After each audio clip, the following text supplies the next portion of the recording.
سب سے پہلے تو ہم اس چیز کو جان لے کہ یہ نام شب بارات، یہ نام خود ہی آپ کو اور ہمیں ایک سوچ میں ڈال دیتا ہے۔ دین کون سی زبان میں نازل ہوا؟ کون سی زبان میں؟ عربی میں۔ شب بارات، یہاں پر شب فارسی کا لفظ ہے اور بارات عربی کا لفظ ہے۔ دین تو عربی میں نازل ہوا، اور یہ ایک ایسی رات ہے کہ اس میں عربی اور فارسی دونوں مکس ہو کر آ رہے ہیں، اور لوگ اس کو بڑے شوق سے مناتے ہیں، اور اس رات کو منانے کی دلیلیں دیتے ہیں آپ کو اور ہمیں، قرآن سے دلیلیں دیتے ہیں۔ بھئی آپ اس رات کو مناتے ہو، ہم کس چیز کے طلبگار ہیں؟ ہم تو آپ سے صرف ایک چیز طلب کرتے ہیں جو اللہ سبحانہ و تعالیٰ نے آپ کو اور ہمیں حکم دیا ہے، قُلْ هَاتُوا بُرْهَانَكُمْ إِن كُنتُمْ صَادِقِينَ۔ اگر آپ اپنے باتوں میں سچے ہو تو ہمیں کیا چاہیے؟ دلیل چاہیے کہ رسول اللہ صلی اللہ علیہ وسلم نے یہ رات منائی ہو، یا صحابہ کو کہا ہو کہ یہ بڑی فضیلت والی رات ہے، آپ عبادتیں کریں، نمازیں پڑھیں، روزے رکھیں، قرآن پڑھیں، قرآن خوانی کریں۔ اگر تو ایسی رات ہے تو ٹھیک ہے، ہم بھی منانے کے لیے تیار ہیں، لیکن ضرورت کس چیز کی ہے ہمیں؟ اس دلیل کی، وہ دلیل لا کر دیں۔ اور وہ دلیل دیتے بھی ہیں، لیکن غلط دلیل، باطل دلیل، جھوٹی دلیل، اپنی طرف سے بنائے ہوئے دلیل، یا وہ دلیل جو ان کے اعمال پر فٹ ہی نہیں ہوتے، ان کو لا کر دلیل بنا کر پیش کرتے ہیں آپ کے اور ہمارے سامنے۔ ایک بھائی سے بات ہوئی تو وہ دلیلیں دینے لگا، جی قرآن میں 15 شعبان کا ذکر ہے۔ میں نے کہا بتاؤ تو صحیح، میں نے تو پورا قرآن پڑھ لیا، مجھے 15 شعبان کا شب بارات کا ذکر کہیں پہ بھی نہیں ملا۔ وہ کہتے تم نے سورہ دخان پڑھی؟ میں نے بولا بالکل پڑھی۔ کہتے اللہ سبحانہ تعالیٰ سورہ دخان میں ذکر کرتا ہے، حامیم والکتاب المبین انا انزلناہ فی لیلۃ مبارکہ انا کنا منذرین۔ اب اس آیات کو، اس سورت کے آیاتوں کو اس نے دلیل بنا لی، اور کہتا ہے کہ اللہ سبحانہ تعالیٰ کیا کہہ رہا ہے؟ اللہ سبحانہ تعالیٰ قسم کھا رہا ہے وضاحت والی کتاب کی، اور کہا کہ یقیناً ہم نے اس بابرکت رات میں اس کتاب کو اتارا ہے۔ اب وہ کہتا ہے کہ یہ بابرکت والی رات کون سی ہے؟ یہ 15 شعبان کی رات ہے۔ اللہ اکبر، انا للہ و انا الیہ راجعون۔ یہ دلیل جو وہ سامنے سے دیتے ہیں، یہ دلیل ان کے اپنے ہی خلاف۔ دراصل میں آپ لوگوں سے سوال کرتا ہوں، انشاءاللہ آپ مجھے جوابات دیتے جائیں اور میرے ساتھ چلیں، آپ خود اس دلیل کا ازالہ کریں گے، اور آپ خود یہ ثابت کریں گے کہ یہ رات 15 شعبان والی کی ذکر ہو ہی نہیں رہا اس آیات میں۔ اللہ سبحانہ تعالیٰ کیا کہہ رہا ہے سورہ دخان کی اس آیت میں؟ انا انزلناہ فی لیلۃ مبارکہ، ہم نے اتارا یا بھیجا یا نازل کیا اس کو اس مبارک رات میں۔ یہاں پر کس چیز کی نازل ہونے کا ذکر ہو رہا ہے؟ کس چیز کا بھائیو؟ قرآن کا۔ جزاک اللہ خیر، قرآن کے نازل ہونے کا ذکر ہو رہا ہے۔ اللہ کہتا ہے کہ میں نے اس کو مبارک رات میں نازل کیا تم لوگوں کے لیے۔ اب ہم اللہ سے ہی پوچھتے ہیں، یا اللہ یہ مبارک رات کون سی ہے جس میں آپ نے قرآن کو نازل کیا؟ اس کا جواب بھی اللہ سبحانہ تعالیٰ آپ کو اور ہمیں قرآن میں ہی دیتا ہے، انا انزلناہ فی لیلۃ القدر، ہم نے اس کو لیلۃ القدر والی رات کو اتارا۔ اور مسلمان کا بچہ جانتا ہے کہ لیلۃ القدر والی رات کون سے مہینے میں آتی ہے؟ شعبان میں نہیں بلکہ رمضان میں آتی ہے۔ چلے پھر بھی ہم قرآن سے پوچھتے ہیں، یا اللہ یہ لیلۃ القدر والی رات کون سی ہے؟ چلو آپ نے بتا دیا کہ آپ نے لیلۃ القدر والی رات کو اس قرآن کو اتارا ہے، اور وہ لیلۃ القدر والی رات کب ہے جس نے آپ نے قرآن کو اتارا ہے؟ اس کا بھی جواب اللہ سبحانہ تعالیٰ نے قرآن میں ہی دے دیا۔ سورہ بقرہ میں آیت نمبر 185 کھول کے دیکھ لیں، اللہ سبحانہ تعالیٰ کہتا ہے شہر رمضان الذی انزل فیہ القرآن، وہ رمضان کا مہینہ ہے جس میں ہم نے تم پر قرآن نازل کی۔ یہ دلیل ان کی ختم۔ لوگ دلیلیں بنا کر پیش کرتے ہیں، جب ان کے اعتقاد کے مطابق دلیلیں نہیں ملتی نا تو لوگ قرآن کی غلط تشریحاں کر کے وضاحت کر کے لوگوں کو بیوقوف بناتے ہیں۔ یہ کام ہوتا ہے لوگوں کا، یہ کام ہوتا ہے بدعتی لوگوں کا، کہ اپنے عمل کو درست ثابت کرنے کے لیے چاہے قرآن کا غلطی ترجمہ کیوں نہ کریں، کرتے ہیں لوگ. تو اللہ سبحانہ و تعالی یہاں پر ذکر کر رہا ہے لیلۃ القدر والی رات، اور وہ رمضان کے حوالے سے اللہ سبحانہ و تعالی یہاں پر ذکر کر رہا ہے. اور ایک اور اعتقاد اور عقیدہ ہے شب برات میں لوگوں کا. وہ یہ عقیدہ ہے کہ جی شب برات میں آپ دیکھتے ہیں لوگ قبرستانوں میں جاتے ہیں، ادھر لائٹیں لگی ہوئی ہیں، ایک عجیب سا ماحول ہے. آپ قبرستان میں انٹر ہوتے آپ کو لگتا ہی نہیں کہ آپ قبرستان میں گئے، آپ کو لگتا ہے آپ کسی کے محفل میں گئے، کسی شادی میں گئے. یقین کریں میں وہیں پر تھا پچھلے سال تقریباً، تو رات کا ماحول قبرستان کے پاس سے گزرا، پتہ ہی نہیں چلا کہ میں قبرستان کے پاس سے گزر رہا ہوں. اندر قوالیاں گائی جا رہی ہیں، لائٹیں لگی ہوئی ہیں، لوگ جا رہے ہیں دھڑا دھڑ. بھائی کیا ہو رہا ہے؟ کہتے ہیں شب بارات ہے، آج قبرستان جائیں گے ہم. عورتیں بھی، مرد تو جا رہے ہیں، عورتوں کی کثرت سے تعداد، جبکہ رسول اللہ صلی اللہ علیہ وسلم نے عورتوں کو قبرستان جانے سے منع کیا ہوا ہے. منع کیا، رسول اللہ صلی اللہ علیہ وسلم نے لعنت کیا ہوا ہے ان عورتوں کو جو زیادہ تر قبرستانوں میں جاتی ہیں اور قبروں کی زیارت کرتی ہیں. آپ دیکھیں گے لوگوں کی بھیڑ لگی ہوئی ہے، اور اس کے پیچھے ایک اعتقاد. بھائی کیوں جاتے ہو، کیا کرتے ہو تم لوگ؟ کہتے ہیں اس رات کو ہمارے مردوں کی روحیں آتی ہیں. سنا ہوگا آپ نے، کہتے ہیں روحیں آتی ہیں، ہمارے ابا فوت ہو گئے ان کے روح آتی ہیں، ہمارے عزیز اقارب ان کے روحیں آتی ہیں، ہمیں وزٹ کرتے ہیں. تو ہم ان کے لیے کھانا وغیرہ جو ان کو دنیا میں پسند ہے ہم وہ چیزیں لے کر جاتے ہیں قبرستان میں، یا پھر گھروں میں، یا پھر کہیں پہ بھی. یہ اعتقاد ہے ان کا کہ 15 شعبان کی رات کو، شب بارات والی رات کو روحیں نازل ہوتی ہیں. ہم نے کہا بھئی اس بات کی کیا دلیل ہے تمہارے پاس کہ روحیں آتی ہیں؟ کہتے اللہ نے تو کہا قرآن میں. اللہ نے کب کہا؟ کہتے اللہ نے نہیں کہا انا انزلناہ فی لیلۃ القدر، لیلۃ القدر خیر من الف شہر وما ادراک ما لیلۃ القدر، لیلۃ القدر خیر من الف شہر تنزل الملائکۃ روح. اللہ نے نہیں کہا کہ اس رات کو فرشتے والروح اور روحیں آتی ہیں. اللہ اکبر، بھئی دلیل مل گئی. اب ایک عام آدمی اگر اس آیات کو سن لے وہ تو حیران ہو جائے گا، یار واقعی دلیل تو مل گئی، اللہ کہہ رہا ہے کہ روحیں آتی ہیں. لیکن بڑی افسوس کی بات ہے کہ وہ یہاں پر بھی ترجمے میں چوری کر رہا ہے، ڈاکہ ڈال رہا ہے. اور وہ چوری اور ڈاکہ کیا ہے؟ یہاں پر اللہ سبحانہ تعالیٰ جو ذکر کر رہا ہے تنزل الملائکہ، فرشتے نازل ہوتے ہیں، والروح، یہاں پر روح سے مراد وہ روحیں نہیں جو ہمارے لوگوں کے فوت ہو گئے اور گئے، بلکہ روح سے مراد جبریل امین علیہ الصلوۃ والسلام ہے. کوئی بھی تفسیر یا ترجمہ کی کتاب آپ اٹھا کر دیکھ لیں، کہیں پر بھی اگر کسی نے روح کا ترجمہ وہ روح کیا ہو جو لوگ سمجھتے ہیں، کسی مفسر نے بھی روح کا ترجمہ وہ روح نہیں کیا، بلکہ روح کا ترجمہ جبریل امین کہا ہے کہ تمام فرشتوں کے ساتھ جبریل امین نازل ہوتے ہیں اس رات کو. اور یہ تو ہندوؤں کا عقیدہ ہے کہ روحیں آتی ہیں، ان کا پھر سے جنم ہوتا ہے، یا روحیں آتی ہیں لوگوں کو ملنے کے لیے. اسلام کا نظریہ بالکل اس کے خلاف.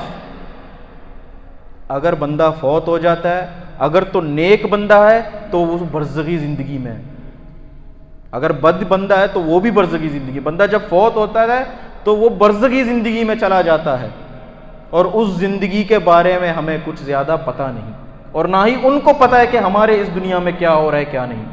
اگر تو وہ نیک بندہ ہے تو اللہ سبحانہ تعالیٰ کی جنتوں کی نعمت اسے مل رہی ہے اس برزخی زندگی میں. اگر تو گناہگار بندہ ہے تو اسے جہنم کا عذاب مل رہا ہے اس برزخی زندگی میں. اب رسول اللہ صلی اللہ علیہ وسلم ایک حدیث میں ذکر کرتے ہیں شہید کے حوالے سے. آپ کو پتہ ہے شہید کا درجہ کیا ہے؟ شہید، اس کا خون زمین پر گرنے سے پہلے اللہ سبحانہ تعالیٰ اس کے تمام گناہوں کو معاف کر دیتا ہے. یہ شہید ہے. شہید کے خون کا قطرہ زمین پر گرنے سے پہلے اللہ سبحانہ تعالیٰ اس کو اس کے جنت کا مقام دکھاتا ہے. یہ شہید ہے. اور رسول اللہ ایک حدیث میں ذکر کرتے ہیں کہ شہید اللہ سبحانہ تعالیٰ اس کو موقع دے گا، شہید کو موقع ملے گا. کس چیز کا موقع؟ تمنا کرنے کا، کہ تمہاری کوئی خواہش ہے، تو کوئی تمنا ہے تو اللہ سبحانہ تعالیٰ کہتا ہے کہو میں پوری کروں گا. تو وہ شہید ایک تمنا کرتا ہے، کہتا ہے یا اللہ مجھے موقع دو، مجھے ایک چانس دو، پھر سے میں اس دنیا میں جاؤں، پھر سے اللہ سبحانہ تعالیٰ میں آپ کے خاطر، دین کے خاطر، اسلام کے خاطر پھر سے شہید ہو کے واپس آؤں۔ لیکن اللہ سبحانہ تعالیٰ، رسول اللہ صلی اللہ علیہ وسلم ذکر کرتے ہیں کہ اللہ سبحانہ تعالیٰ اس کو کیا کہتا ہے، انہم الیہا لا یرجعون، تم لوگ واپس نہیں جاؤ، جاؤ یہ جنت تمہاری ہے، اس میں سے جو چاہے تم فائدہ اٹھاؤ۔ شہید کو موقع نہیں ملتا واپس اس دنیا میں آنے کا۔ ہمارے لوگ کہتے ہیں نہیں جی مردے آتے ہیں، تمنا کرتے ہیں، مردے تمنا کرتے ہیں۔ سورۃ المؤمنون میں اللہ سبحانہ تعالیٰ ذکر کرتا ہے لعلی اعمل صالحا فیما ترکت، تمنا کرتا ہے، خواہش کرتا ہے وہ بندہ جو فوت ہو چکا ہوتا ہے، اللہ سے تمنا کرتا ہے یا اللہ مجھے ایک موقع دو، ایک چانس دو تاکہ میں اس دنیا میں جا کے کوئی نیک عمل کر لوں۔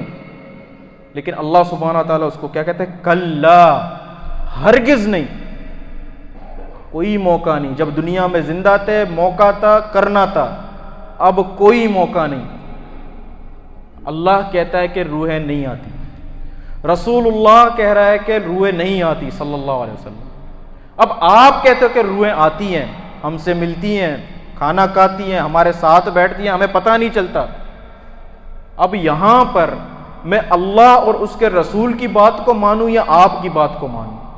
فیصلہ خود کریں، اور اس کا فیصلہ قرآن اور حدیث ہی کرے گا۔ لیکن آپ کو کرنا ہے کہ آپ کو قرآن و حدیث لینا ہے، یا اپنی باتیں لینی ہے، یا باپ دادا کے اقوال لینے ہیں، یا ان باطل ملا مولویوں کے بات سننے ہیں جو ان دلیلوں کو توڑ مروڑ کر پیش کرتے ہیں آپ کے اور ہمارے سامنے۔ بات کس کی مانی ہے، اس کا فیصلہ آپ نے اور ہمیں خود کرنا ہے۔ اور ایک اور حدیث بیان کرتے ہیں، وہ کہتے ہیں جی 15 شعبان کے حوالے سے ایک حدیث ہے رسول اللہ صلی اللہ علیہ وسلم کی، کہ رسول اللہ صلی اللہ علیہ وسلم نے فرمایا کہ نصف شعبان، شعبان کے 15ویں رات کو یا آدھے شعبان کو اللہ سبحانہ و تعالیٰ اپنے تمام بندوں کی مغفرت کرتا ہے سوائے دو کے، سوائے دو لوگوں کے، ایک مشاحن اور دوسرا مشرک۔ سب سے پہلے تو یہ حدیث ضعیف ہے، ضعیف تو کیا بلکہ امام دار قطنی رحمہ اللہ تعالی جس کو معرفت بالعلل حدیث کہتے ہیں، وہ کہتے ہیں ھذا حدیث غیر ثابت، یہ تو حدیث ثابت ہی نہیں ہے۔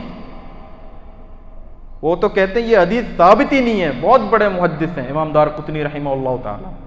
اگر تھوڑی دیر کے لیے چلے ہم مان بھی لیتے ہیں کہ یہ حدیث صحیح ہے، 15ویں شعبان کو اللہ سبحانہ تعالی لوگوں کی مغفرت کرتے ہیں، ٹھیک ہے، یہاں سے شب برات ثابت ہوتی ہے، یہاں سے خاص عبادتیں ثابت ہوتی ہیں، یہاں سے یہ بات ثابت ہوتی ہے کہ آپ قبرستانوں میں جاؤ روحیں آتی ہیں؟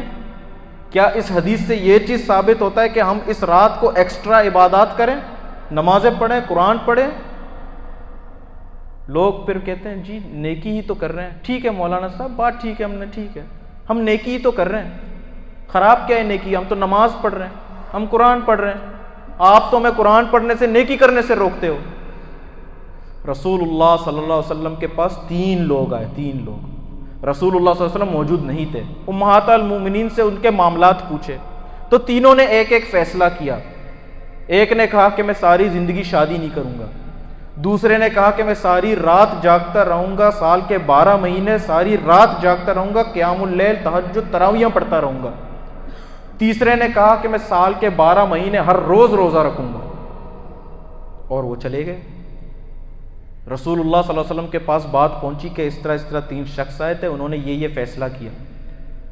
اب بات کو آگے بڑھانے سے پہلے میں آپ لوگوں کو سوال کرتا ہوں، کیا ان کا یہ عمل بظاہری طور پر کچھ غلط تھا؟ ایک نماز پڑھ رہا ہے، ایک روزہ رکھ رہا ہے، ایک شادیاں نہیں کر رہا دین کے خاطر، کیا ہم ان کی نیتوں پر بھی شک کر سکتے ہیں؟ بالکل نہیں۔ وہ آئے، رسول اللہ صلی اللہ علیہ وسلم کے معاملات پوچھے، اور انہوں نے دیکھا کہ رسول اللہ صلی اللہ علیہ وسلم اتنا کر رہے ہیں اور اللہ سبحانہ تعالیٰ نے تو ان کو معاف کر دیا ہوا ہے، ہمیں کتنی ضرورت ہے محنت کرنے کی، عبادت کرنے کی؟ تو اسی لیے انہوں نے یہ فیصلہ کیا۔ لیکن جب بات رسول اللہ صلی اللہ علیہ وسلم کے کانوں تک پہنچی تو انہوں نے لوگوں کو جمع کیا اور کہا کہ میں تم لوگوں میں سب سے زیادہ اللہ سبحانہ تعالیٰ سے ڈر رکھنے والا ہوں، میں تم لوگوں میں سب سے زیادہ تقوی رکھنے والا ہوں، لیکن میں نے شادیاں بھی کی ہوئی ہیں، میں رات کے کچھ حصے میں آرام بھی کرتا ہوں، عبادت بھی کرتا ہوں، اور میں دن کو کبھی روزہ رکھتا بھی ہوں، کبھی روزہ نہیں بھی رکھتا۔ تو یہ میرا طریقہ نہیں ہے. تو اس کے بعد نبی صلی اللہ علیہ وسلم نے جو جملے ادا کیے, انہوں نے کہا فمن رغب عن سنتی فلیس منی, جو کوئی میری سنت سے منہ پھیر دے وہ مجھ میں سے نہیں. اللہ اکبر. عمل وہ, عبادت وہ, نیکی وہ جس پر رسول اللہ صلی اللہ علیہ وسلم کا اسٹیمپ لگا ہو, وہ قابل قبول ہے, ہمارے ملا مولویوں کا اسٹیمپ نہیں. اور ثابت کیا کرنا چاہتے ہیں ہمارے ملا مولوی کہ جی رسول اللہ صلی اللہ علیہ وسلم کو تمہاری فکر نہیں تھی, ہمیں تمہاری بڑی فکر ہے جنت لے جانے کے لیے. ہم تمہارے لیے, ہم تمہیں کہتے ہیں کہ تم یہ عمل کرو اور جنت میں جاؤ گے. کیا رسول اللہ صلی اللہ علیہ وسلم کو فکر نہیں تھی؟ اللہ سبحانہ و تعالیٰ ان کے بارے میں کہتا ہے حریص علیکم بالمؤمنین رؤوف الرحیم. وہ تو چاہتے ہیں کہ پوری امت جنت میں چلی جائے. وہ کہتے ہیں جی نہیں, رات کو رسول اللہ صلی اللہ علیہ وسلم اٹھے اور قبرستان میں گئے, کچھ عمل کر کے واپس آ کے چھپ کے سو گئے. رسول اللہ صلی اللہ علیہ وسلم کا کام کیا ہے؟ اللہ سبحانہ و تعالیٰ نے ایک ذمہ داری دی رسول اللہ صلی اللہ علیہ وسلم کو, یا ایھا الرسول بلغ ما انزل الیک, اے اللہ کے رسول جو کچھ بھی ہم نے تم پر نازل کیا ہے وہ لوگوں کو بتا دو, سکھا دو. اگر تم نے ایسا نہ کیا تو اس کا مطلب یہ ہے کہ تم نے رسالت پوری واضح نہیں کی. اور قرآن گواہ ہے, الیوم اکملت لکم دینکم, آج کے دن ہم نے تمہارے لیے دین مکمل کر دیا ہے. اور رسول اللہ صلی اللہ علیہ وسلم نے کیا کہا؟ لوگوں کو گواہ بنایا, صحابیوں کو گواہ بنایا, کیا میں نے تم تک دین پہنچایا کہ نہیں پہنچایا؟ سب نے کہا بلا, ہاں یا رسول اللہ ہم گواہ ہیں کہ آپ نے دین مکمل پہنچا دیا ہے. تو دین کے اندر رسول اللہ صلی اللہ علیہ وسلم کے بعد کچھ ڈالنا, شریعت میں کچھ نکالنا, یہ آپ کا اور ہمارا اور ملا مولیوں کا کام نہیں ہے. دین مکمل ہو چکی ہے اور رسول اللہ صلی اللہ علیہ وسلم کے موجودگی میں دین مکمل ہو چکی ہے. اگر کوئی بندہ کہتا ہے, کوئی ملا مولوی کہتا ہے کہ اس طرح کا عمل ہے, تو وہ نعوذ باللہ من ذالک رسول اللہ صلی اللہ علیہ وسلم پر ایک الزام لگا رہا ہے. دو الزام, یا تو رسول اللہ صلی اللہ علیہ وسلم کو اس رات کا پتہ نہیں تھا, جو کہ ناممکن بات ہے, یا پھر رسول اللہ کو پتہ تھا لیکن اس نے ہمیں نہیں بتایا, اپنے امت کو نہیں بتایا, صحابیوں کو نہیں بتایا. اور اس طرح کا عمل ائمہ کرام سے بھی ثابت نہیں. ہمارا لیکن ماحول کیا بنا ہوا ہے, ہم ہر بات میں رسول اللہ صلی اللہ علیہ وسلم کی مخالفت کرتے ہیں, ہر چیز میں رسول اللہ صلی اللہ علیہ وسلم کی مخالفت. رسول اللہ صلی اللہ علیہ وسلم کہتے ہیں کہ خوشبو لگاؤ, ہم کہتے ہیں جی خوشبو نہیں لگاؤ, تمہیں جن چبڑ جائے گا, جن لگ جائے گا تمہیں. رسول اللہ کہتے ہیں کہ صفائی ایمان کا حصہ ہے, اپنے گھروں کو صاف کرو, ہم کہتے ہیں جی گھر کو اس ٹائم جھاڑو نہیں لگاؤ, یہ اچھی بات نہیں ہے, برکت نہیں ہوگی. ہر بات میں رسول اللہ صلی اللہ علیہ وسلم کی مخالفت.